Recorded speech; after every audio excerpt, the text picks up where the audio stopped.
दूसरा जो है वो हो जाती है आपकी सिलेक्शन टेस्ट। अब वो 30 लोग जो बचे उनके लिए टेस्ट कंडक्ट करा जाएंगे और अलग अलग तरह की पोस्ट के लिए अलग अलग तरह के टेस्ट होते हैं। जरूरी नहीं है सारे में एक ही तरह के टेस्ट हों, लेकिन जो मोस्ट कॉमन टेस्ट हैं सारे लोगों के लिए नहीं है, लेकिन अलग अलग तरह के जॉब्स के लिए जो सबसे ज्यादा इंपॉर्टेंट टेस्ट माने आते हैं उनमें कौन कौन से टेस्ट होते हैं उसकी बात हम लोग एक कर लेंगे। तो सबसे पहले तो होता है आपका IQ टेस्ट करने का, तो इसको ठीक है अभी इसको डिस्कस करेंगे। तो रोजगार परीक्षाएं एक ऐसा यंत्र है, क्यों करते हैं हम लोग परीक्षाएं, जिसमें अब एक होता है इसको हम लोग बोलते हैं पेन एंड पेपर टेस्ट। मतलब आपको कुछ क्वेश्चंस दे दिए और आपको बस देख करके भरते जाना है। सर्कल ऑब्जेक्टिव टाइप है, अगर ऑब्जेक्टिव टाइप नहीं है तो आपको मतलब आपको कॉपी पेन से काम करने वाला जो है वो हो गया।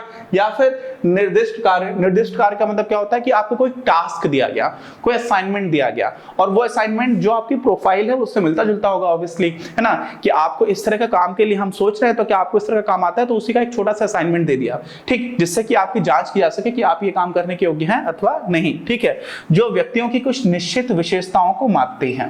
ठीक, क्या हो जाता है, कुछ विशेषताओं को मापने के लिए हम लोग टेस्ट कंडक्ट कराते हैं, जिसमें जो पहला टेस्ट आपका जाता है क्या क्या हो सकता है, बुद्धि परीक्षा IQ, है ना, इंटेलिजेंस क्वोशेंट भी इसको हम लोग बोलते हैं IQ। ठीक है, इंटेलिजेंस क्वोशेंट होता है। इसमें क्या करते हैं, इसमें हम लोग ये देखने की कोशिश करते हैं, देखो बुद्धि और विद्या दोनों में अंतर है। बुद्धि का मतलब क्या होता है कि आपका दिमाग कितनी तेज चलता है, और विद्या का मतलब होता है कि आपने कितना ज्ञान अर्जन किया हुआ है। दोनों चीजें अलग अलग हैं। तो यहाँ पर हम ये टेस्ट करते हैं। इसमें क्या हो जाता है, जो महत्वपूर्ण मनोवैज्ञानिक परीक्षाओं में से एक है जिसका प्रयोग व्यक्ति के बुद्धि कोश स्तर, इसी को इंग्लिश में हम लोग बोलते हैं IQ, और बहुत ज्यादा इंपॉर्टेंट यहाँ पर सॉरी डिलीट हो गया, यहाँ पर होगा इंटेलिजेंस क्वोशेंट, इसको मापने के लिए किया जाता है। देखो कोई भी प्रोफेशनल काम है, किसी भी आप ऑफिस में काम कर रहे हैं या किसी कहीं पर भी, वहां पर बुद्धि बहुत इंपॉर्टेंट हो जाती है।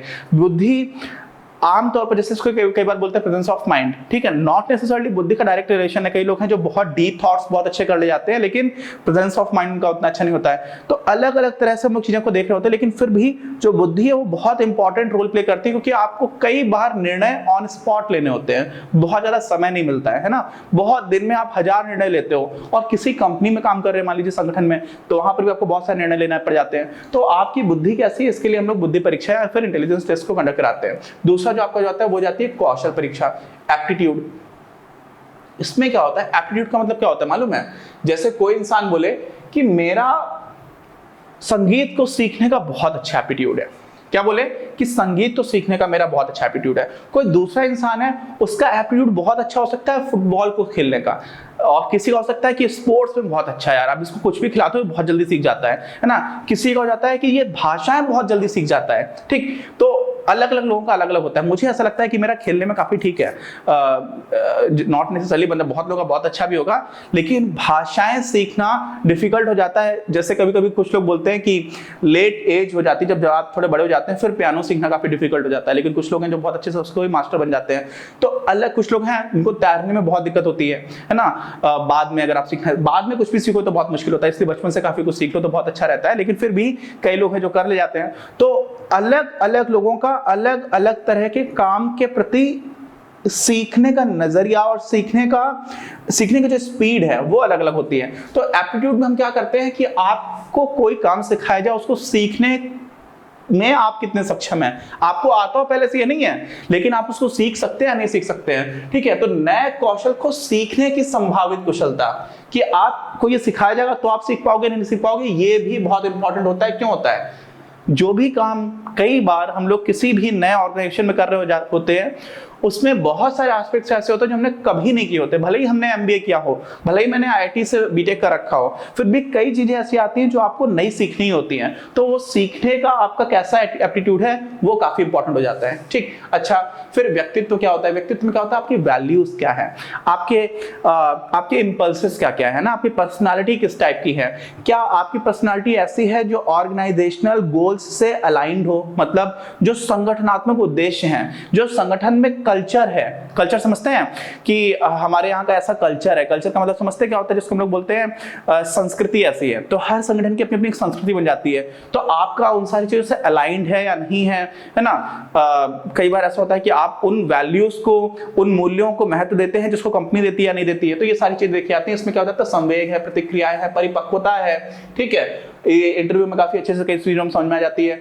सब्जेक्टिव क्वेश्चंस भी पूछे जा सकते हैं, ऑब्जेक्टिव भी हम लोग डिजाइन करने लग गए हैं। अब कुछ एग्जाम्स आपको मिलेंगे जहां पर आपको इमोशनल मैच्योरिटी के लिए आपको इस तरह के कुछ के ऑब्जेक्टिव टाइप क्वेश्चंस भी दिए जाते हैं, जिसको अटेम्प्ट करके समझाता कि हाँ ये व्यक्ति किस तरह का मैच्योर है। पर्सनालिटी टेस्ट आपको बहुत सारे ऑनलाइन में मिल जाएंगे, कभी भी खुद के बारे में भी जानना हो तो आप उस तरह के टेस्ट को लेकर के देख सकते हैं, ठीक है। जीवन मूल्यों को जानने में संकेत देती है, तो ये भी काफी इंपॉर्टेंट हो जाता है किसी भी संगठन के लिए।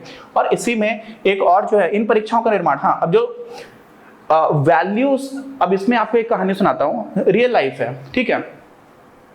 सिविल सर्विसेज का एग्जाम होता है जिसको लोग आईएएस का एग्जाम बोलते हैं बहुत सारे लोग कॉमन लैंग्वेज में। तो इसमें एक आईपीएस ऑफिसर थे, ठीक है। सिविल सर्विसेज एग्जाम में जो लोग प्रीलिम्स क्वालिफाई कर लेते हैं उन लोगों का मेंस एग्जाम होता है, और मेंस एग्जाम में एक आपको ऑप्शनल सब्जेक्ट भी होता है, अभी पहले 2 हुआ करते थे, और साथ में आपके जीएस यानी कि जनरल नॉलेज के भी एग्जाम्स हुआ करते हैं। तो 4 पेपर्स होते हैं, जिसमें से एक पेपर में एथिक्स बहुत इंपॉर्टेंट होता है। एथिक्स समझते हैं? एथिक्स मतलब एक तरह से समझ लीजिए नैतिक शिक्षा समझ लीजिए, ठीक है। हालांकि मोरालिटी और एथिक्स में थोड़ा डिफरेंस होता है, लेकिन आप समझ लीजिए कि कोई इंसान कि सही काम करेगा या नहीं करेगा, क्योंकि बड़े बड़े अधिकारी बनना है आपको जाकर के, तो एथिक्स का एग्जाम बहुत इंपॉर्टेंट हो जाता है। तो एक व्यक्ति थे जो सिलेक्ट हो गए, आईपीएस ऑफिसर भी बन गए। अब इंडियन पुलिस सर्विस में उनकी पढ़ाई लिखाई चल रही थी, ट्रेनिंग चल रही थी, लेकिन साथ में बहुत सारे आईपीएस ऑफिसर्स ऐसे होते हैं जो अपना अगला अटेम्प्ट भी देने वाले होते हैं। तो ये जो आईपीएस ऑफिसर थे, इनके एथिक्स में बहुत अच्छे मार्क्स आए थे। क्या आए थे? बहुत अच्छे मार्क्स आए थे। और इनकी जो वाइफ थी वो उसी राज्य में आईएएस की तैयारी करने वाले लोगों के लिए कोचिंग भी चलाती थी, और ये मुन्ना भाई बनते हुए पकड़े गए। जब इन्होंने फिर से अटेम्प्ट दिया और इनको आईएएस बनना था, तो जैसे मुन्ना भाई होते हैं ना, चीटिंग कर रहे हैं तो मोबाइल फोन वगैरह लगा करके पहुंच गए, ये भी, जबकि ये आईपीएस थे उस टाइम पर, ट्रेनिंग चल रही थी। और इनके एथिक्स में, जो आईपीएस जब बने थे उस वाले अटेम्प्ट में, एथिक्स में इनके मार्क्स शायद इंडिया में सबसे ज्यादा थे। तो जिस तरह से इन्होंने उत्तर दिए, उनके उत्तरों को देखकर के एग्जामिनर को लगा यार ये इंसान तो बहुत ज्यादा नैतिकतावादी होगा, लेकिन उसके बाद भी आप देखिए कि वही इंसान गलती कर रहा है। तो कई बार हम इस तरह के एग्जाम्स को उतना अच्छा डिजाइन नहीं कर पा रहे होते हैं, और इसीलिए जो अगला पॉइंट है वो काफी रिलेवेंट हो जाता है यहाँ पर, कि इस तरह के जो एग्जाम्स होते हैं ना, इन परीक्षाओं का निर्माण करना और इनका क्रियान्वयन करना, इनको एग्जीक्यूट कर पाना, इनकी डिजाइनिंग करना, ये काफी कठिन होता है।